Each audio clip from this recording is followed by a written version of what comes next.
Dr. Alex Earl here. We're at Pure Plastic Surgery and it's Hump Day with Dr. Alex Earl. And this is the time I get to spend with you guys and answer all your plastic surgery questions. So I know last week we talked about kind of a comprehensive overview of liposuction, and that was pretty much it. Everything and anything you needed to learn or know about liposuction. But unfortunately, there wasn't a lot of time for questions because I kind of went quite long. I mean, it can be a very thorough topic if you're talking about everything from pre-op to the day of the surgery to post-op, etc. And of course, we always have to discuss the possible complications.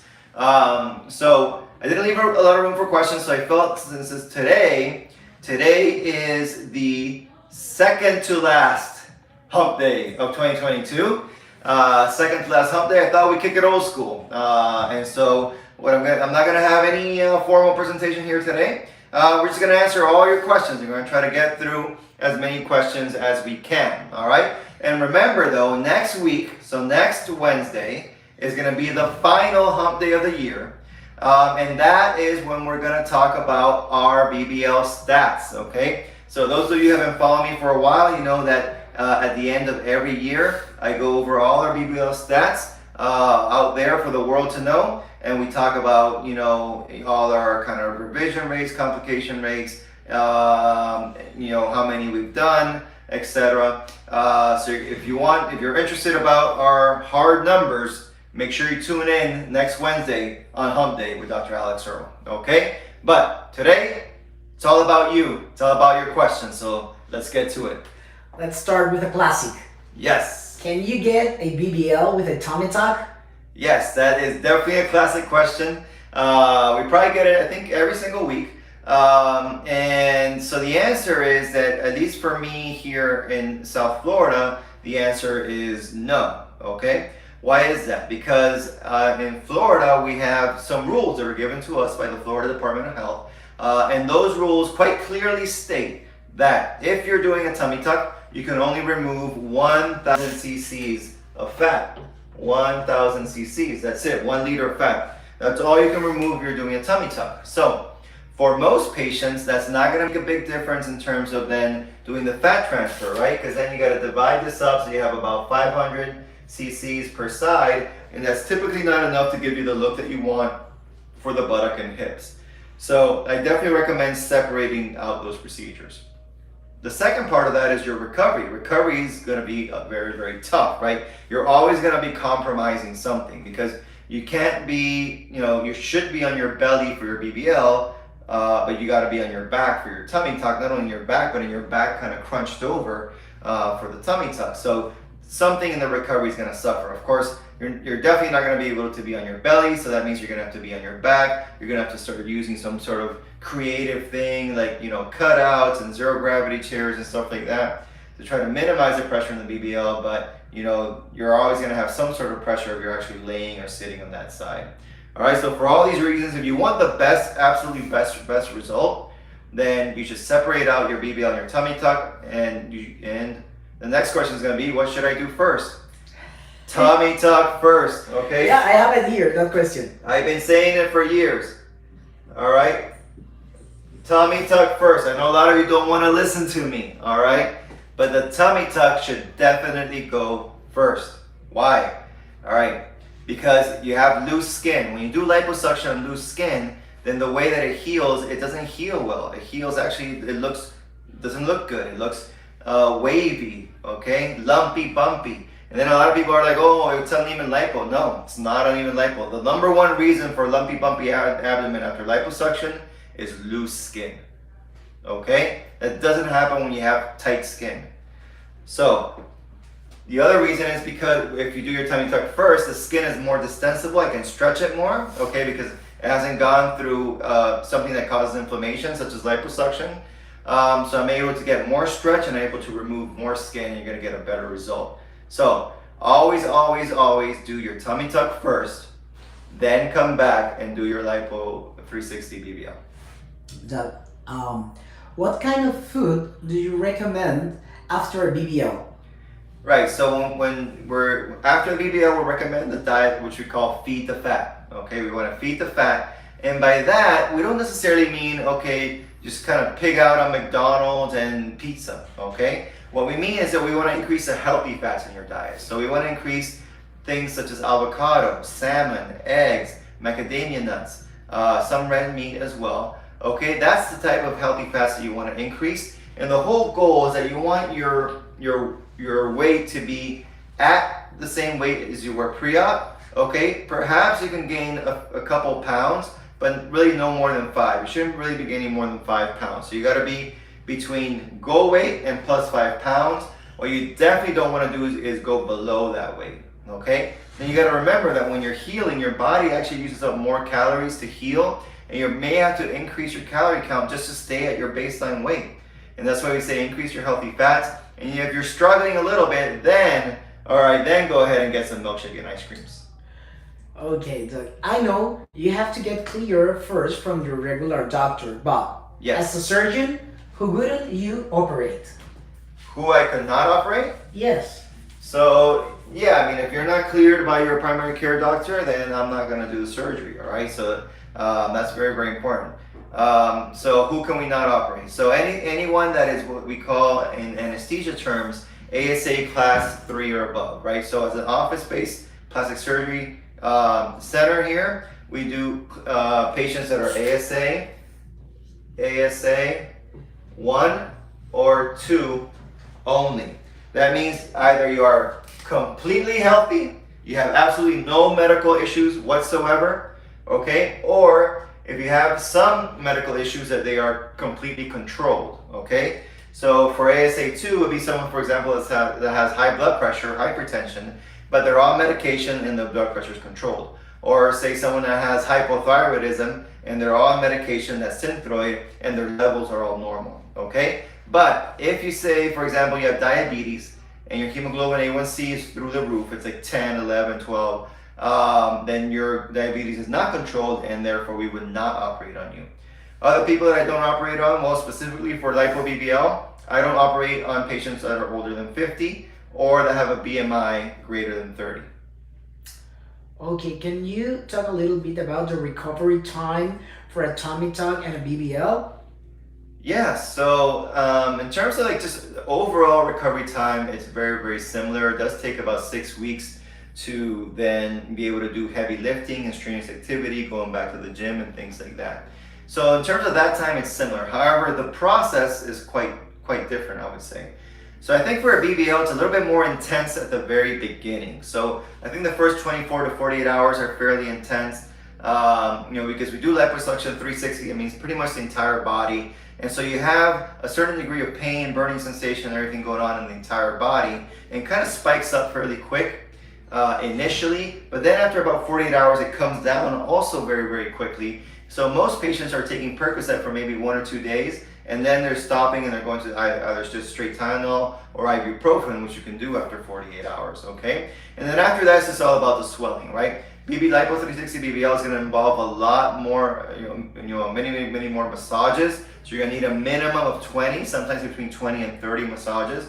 And then of course the whole issue is about not sitting and not putting pressure on the buttock and the hips, especially in the first 6 weeks. Now a tummy tuck is a little bit different. There you're going to feel tight in the belly area. So you're going to be walking hunched over, you're going to want to sleep in a recliner. And the pain, especially if we use the Exparel, it's pretty well tolerated. I recommend Exparel for everybody. Exparel is a numbing medication that we can give during a tummy tuck that'll greatly reduce your pain for the first 72 hours.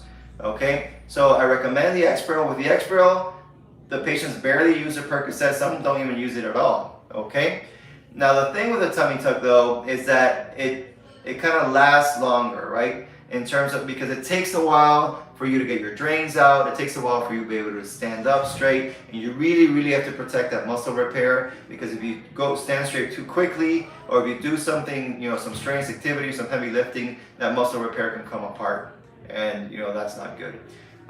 So for a BBL, a lot of times you're back to an office-based setting within a week, and you're back to driving within a week as long as you're using that BBL pillow. For a tummy tuck, a lot of times you're not back in the office till about 3 weeks, and not driving till about 3 weeks as well. I want to get chin lipo done, but I don't want But I want to know what all is done in this procedure. So chin lipo is specifically to the area kind of, technically beneath the chin here, right? So what some people may call turkey neck in layman's terms. But there's a small incision right underneath the chin, and through there we're going to get this area here, but we also got to go out towards the sides, towards the angle of the mandible, okay? So this is the area that's going to be addressed with the chin lipo to reduce some of the fat and also hopefully get the skin to retract so you have a sharper angle between your neck and your chin area, or technically called the submental area. Okay, now if you have a little bit of loose skin though, I highly recommend adding face tight to your chin lipo, because the face tight, what that's going to do, it's going to help the skin retract, right? So you can do a little lipo to remove the fat. After that, you don't want that skin to stay loose, so you add the face tight, and that's going to impart some energy called radio frequency energy, which is then going to allow that skin to retract. Okay, Doc, why do you don't operate on patients older than 50? Could you explain a little bit why? Yeah, and just to be specific, I don't operate on patients older than 50 for lipo 360 BBL, for like mommy makeovers up to 55, okay? But why is that? Because I've done now probably about 3,000 or so BBLs, okay?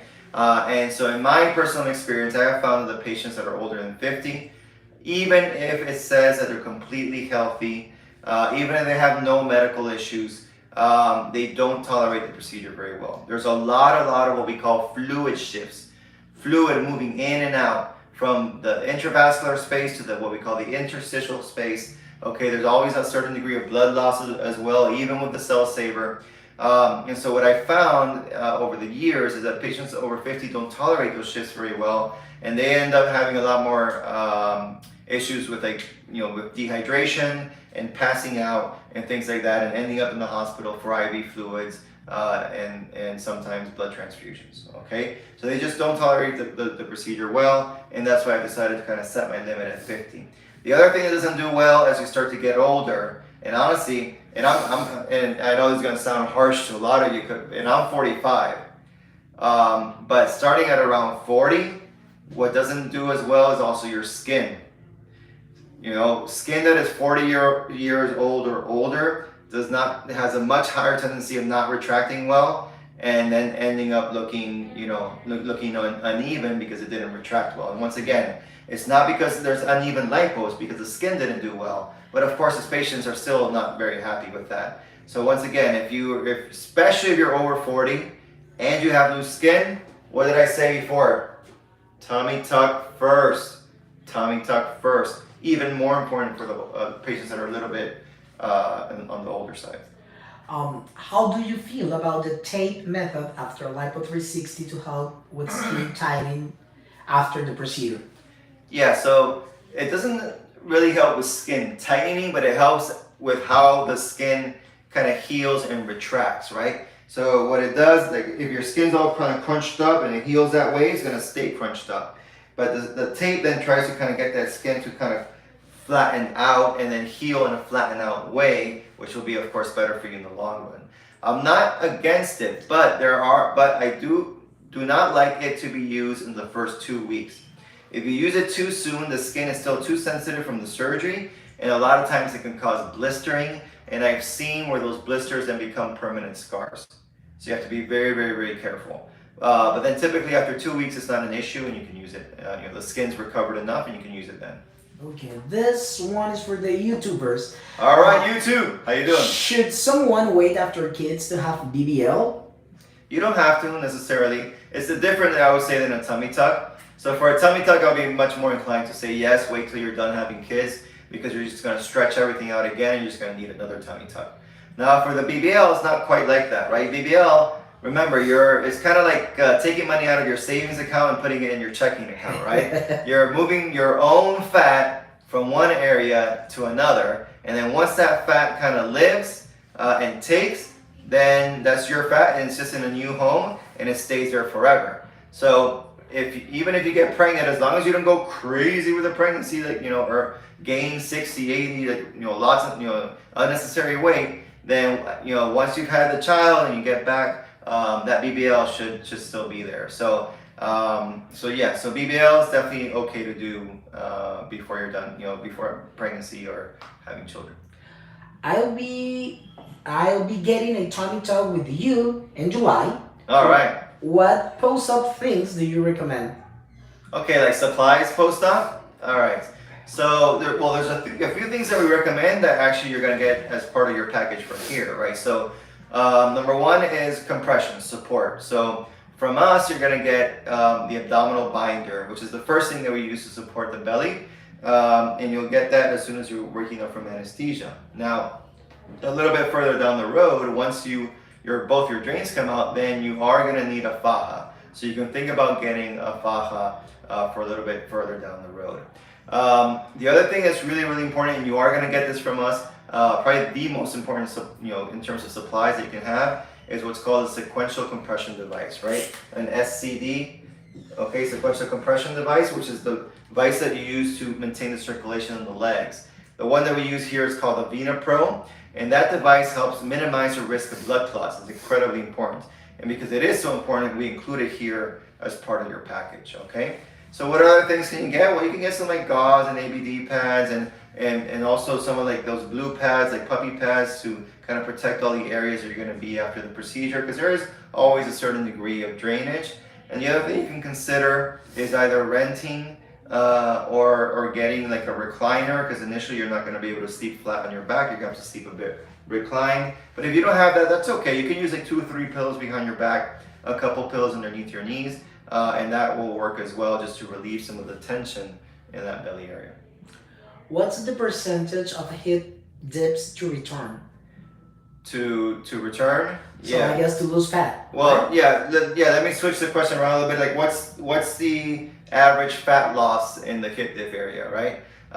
So we get this question quite often. Some people, I think, get the wrong idea, and then they say, well, it's not even worth attempting to fill in the hip dip. And I think that is the wrong idea. I think it's definitely worth it.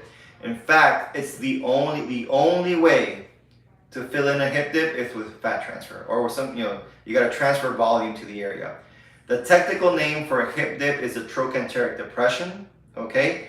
And in that trochanteric depression, there's no muscle. You cannot build a hip dip at the gym. I know there's a lot of trainers out there, and then, they always want to, say things like, oh, she could have just got that at the gym, some like, kind of asinine comment like that. Well, it's actually not true. Absolutely not true. There's no muscle there. There's no way to build out a hip dip. In fact, if you go to the gym and you start losing fat, that hip dip can become worse. Okay? So the only way to fill a hip dip is with putting in volume, and the best way to do that is with fat transfer. However, because the blood supply in the hip dip area is not as robust, then we tend to lose some more fat in that area. I would say that the average loss in the hip dip area is about 50%, whereas the average loss in the buttock area is about 30%. When does the fluff happen for a BBL patient? So I would say the fluff stage happens around 3 months. Some patients maybe a little bit later, 4 months, but somewhere around 3 to 4 months, okay? Typically, in terms of the volume of the buttock, it's just a graph through time. It's gonna start off high because you have all the swelling and all the fat, and then you're gonna start going low, and then you are gonna hit a low point at 6 weeks. 6 weeks is gonna be your lowest point. That's where all the swelling's gone and you've lost, a lot of the fat cells. Say about 30% would be the average.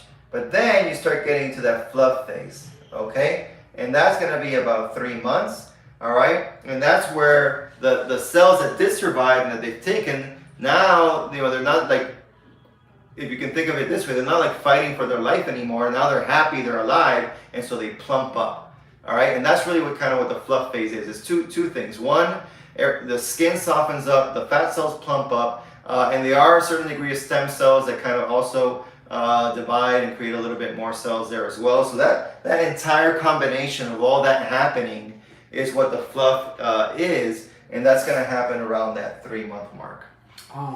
Is it possible to have a BBL reduction? Yeah, and that's actually becoming, I would say, quite more and more popular. We're seeing more and more of those patients, and we do take it a little bit on a case-by-case basis because we have to see exactly what's been done and if we can reduce it. But I have a feeling that we're going to be seeing a lot of more BBL reductions in the future, because I'm not seeing, definitely not like the BBLs that we're doing now. Right now it's all about enhanced, natural, long-lasting, beautiful results that are specific to that patient's frame. But quite a few years ago, it wasn't that way. It was all about just the more volume, the better, right? And so it was all like really, really big hips and really, really big volume and a lot of shelf and a lot of lats. And it was a very kind of fake surgical look, which has fallen a little bit out of favor. And so a lot of patients are then coming back for BBL reduction. A lot of times it's not so much a reduction, but a reshaping. And that's what we're seeing a lot. We want to reshape the buttock. And so typically the patient wants to reduce the lats, reduce the shelf, and turn the shelf more into a slope, make the lats smaller, maybe round out the hips, so that we go from that kind of like wisdom tooth type of shape to a more harmonious upside down heart shape. And that's what we're known for here. How you feel about butt implants? I don't like them in the sense, and I don't do them. Okay, now, I mean, there are going to be specific patients where they really have no other choice, right? Like if your BMI is 20 and you need some gluteal augmentation, you're not going to have really enough fat to do that, and perhaps you're either not willing or it's very, very difficult for you to gain weight. And so I understand, there are going to be certain patients where that's really like their only option. But in general, I don't like gluteal implants because the complication rates are pretty high, and a lot of people end up taking them out. So it's different than a breast implant, right? A breast implant, the breast is not particularly an area that you're kind of putting pressure on all day, all right? But the buttock, you're sitting all the time, it's moving around all the time, when you're walking, running, jumping, all this stuff. So that leads to issues. So there's a lot higher complication rates in terms of wounds opening, of implant extrusion, so the implant kind of popping out and then needing to be removed. Also, as we all know, the buttock is a much dirtier place overall than the breast, right? And so rates of infection are a lot higher for buttock implants as well. And then there's also all the issues of malposition, so the implant either moving around or flipping. And we've seen that a lot too. When you flip the implant, everything looks very, very odd. So for all these reasons, I don't like to do that procedure. If you were going to do that procedure today with a surgeon that does it, the trend is towards using a smaller implant in the buttock than they would have used a few years ago, and then combining that with some fat transfer. So you put in a little bit of a smaller implant, and then you do some fat transfer around the implant to give it some more cushion, some more protection. And that's the way that I would go if you have to have a butt implant at this point in time. But otherwise, just use your own fat. Do a BBL. Okay. Doug, I'm scheduled with you in January. What are the best fruit and veggies to eat to build my iron? So iron, all right. So iron, so the foods that help with iron are what we call the green leafy vegetables, okay? And of course, one of the most common ones we know from, I don't know, I may be dating myself, but you guys remember Popeye, right? Popeye the Sailor Man? What did he eat? I eats me spinach, right? So spinach is one that has a lot of iron, but there are other green leafy vegetables, kale and things like that, that have iron as well. But sometimes that by itself is not enough. So make sure you take your vitamin C, your folic acid, and then some iron supplements such as Floradix and Hemaplex. Okay, and I'll jot those down for you. So the two iron supplements that we recommend are Hemaplex and Floradix. Those are the two. Okay. When would you suggest a mini tummy tuck versus a full tummy tuck? Okay, that's a good question. And so just in general, a lot less people are candidates for a mini tummy tuck as opposed to the full tummy tuck. So most patients will need a full tummy tuck, okay? So a mini tummy tuck is very, very specific. It is mini because we're doing less surgery, not necessarily because the incision is so much shorter. A mini tummy tuck incision is still going to be longer than a C-section scar. Okay? It's still going to be, going probably from that front hip bone to the front hip bone here in the front. So so it's not that short of an incision. That's not what makes it mini. What makes it mini is that you're doing less dissection, you're not doing a muscle repair, and you're not doing a belly button transposition. All right, and that's why the candidates for that are people that all they have is like that little pooch just beneath the belly button, just a little bit of excess skin beneath the belly button, and that's all they have. They don't have muscle separation, they don't have diastasis or anything like that. Okay, and that's why there's very few candidates for that procedure. Most patients are going to have the muscle separation. They're going to have the weakness of the abdominal wall. They're going to have more excessive skin above and below the belly button. And so for those patients, we definitely need to do a full tummy tuck. Okay, I guess this will be the last one, Doc. Last one already? No, All maybe right. two more. This and one more. Okay, Because, okay, let's do it. How much time would you need off work if your job consists of a lot of standing? Talking about a BBL. Talking about a BBL, I mean, if it's just about standing, but you're not like doing heavy lifting or strenuous activity, I would say certainly, within a week or two, you can go back. But now, if you're standing and you're lifting stuff and doing things like that, you don't want to be lifting any more than 10, 15 pounds in the first 6 weeks. Okay, so for most office type settings, and you can go back soon. But like we have our patients. We have a lot of sometimes nurses that have to like deal with patients and move them around. So a lot of our nurses will wait 6 weeks. A lot of our firefighters and police men and women, the police force will also have to wait 6 weeks. So those are kind of common jobs where you have to wait a little bit longer. Okay, this will answer a lot of questions, and is how to get a consultation. Okay. Yes. Of course, with you. Excellent. So, how to get a consultation? Well, I'm going to tell you the easiest way to get a consultation is when you go to our website, right? So our website is www.pureplasticsurgery.com. All right. Once you get in there, you're going to see a box towards the top of the home page that says virtual consultation. Okay, you're going to hit that button and it's going to take you to a form. This form is very, very important. That's where you're going to be putting all your needed information, and you're going to be sending us 3 photos. Okay, at least 3. You can send, I think, up to 4. I don't remember exactly how many.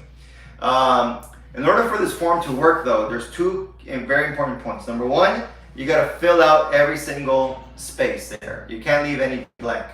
And number 2, the photos, they can't be, I think, bigger than something like 50 megabytes or something for the JPEGs.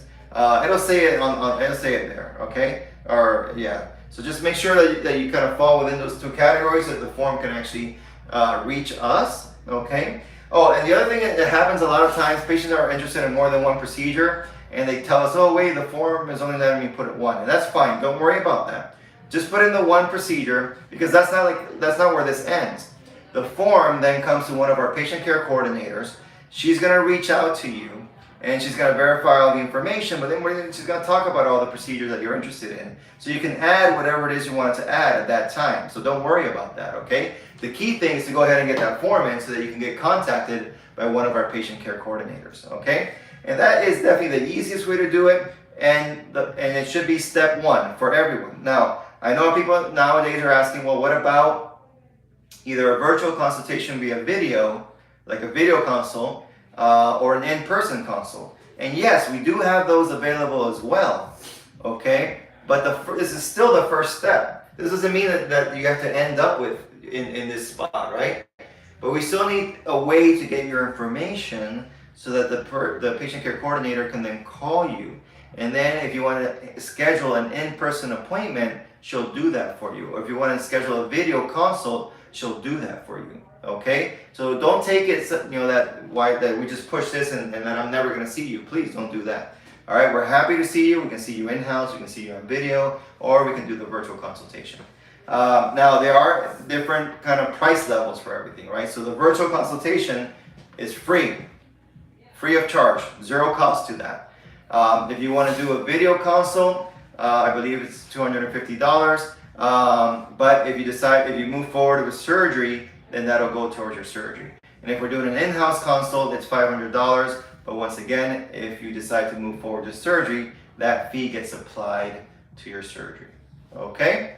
All right, everybody. Well, I hope that was clear. I'm glad we kicked it old school today because I was able to answer a whole bunch of questions. I know some of you guys get a little frustrated sometimes when I talk too much doing the presentations. But it's all a learning experience. That's what it's all about. We want to be here to educate you guys so that you're more comfortable with this plastic surgery journey, which can sometimes be very scary at times. Okay? But remember, next week, okay, it's gonna be the last hump day of 2022. And it's also a very, very important one because that's where we talk about our BBL statistics. All right, so if you're curious about the numbers, come check it out next week on Hump Day with Dr. Alex Earl. Ciao.